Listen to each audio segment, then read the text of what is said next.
महाराज, आज का प्रश्न दिन की तत्व चर्चा से है। आपने बताया था कर्मों को भोगना नहीं है, कर्मों को जानना है।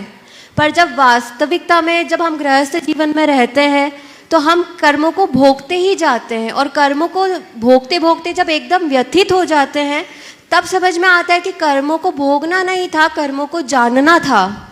तो महाराज श्री ऐसा क्या उपाय करें कि कर्मों को भोगने से पहले ये समझ में आ जाए कि कर्म को जानना है कि भोगना नहीं। अब आपकी आदत बिगड़ी हुई है तो मैं क्या करूं? अपनी आदत सुधार लो।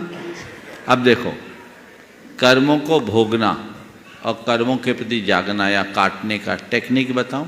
जी महाराज जी। मान लीजिए, मान लेने के लिए बोल रहा हूं, शायद होता नहीं होगा, फिर भी मैं बोल रहा हूं क्योंकि आमजनों में होता है।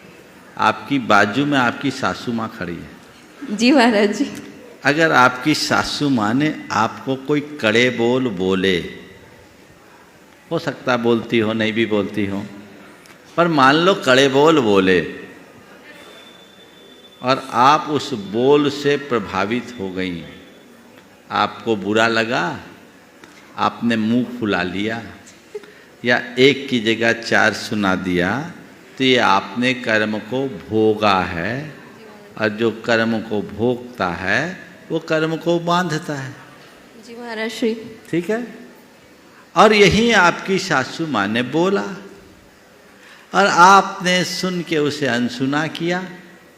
जी ठीक है, बोल दिया, बड़ी है, माँ जैसी है, उनको हक है बोलने का, मेरी गलती पर बोला है, बोल दिया, अनसुना कर दिया या उसे सकारात्मक लहजे में लिया, आपको दुख होगा? नहीं महाराज। क्षोभ होगा? नहीं। मुंह फुलाओगे?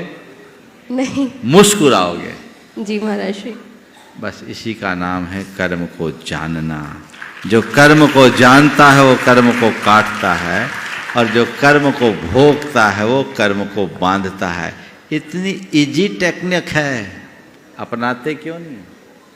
इतना ही तो करना है। चीजों को नजरअंदाज करो और बर्दाश्त करो, इसके अलावा कुछ मत करो। प्रतिकूल बातों को नजरअंदाज करो और प्रतिकूल परिस्थितियों को बर्दाश्त करो। इतने में ही तो जीवन का आनंद है, और कर्म काटने का एकमात्र यही मार्ग है। इसे अपना लो, जीवन धन्य होगा।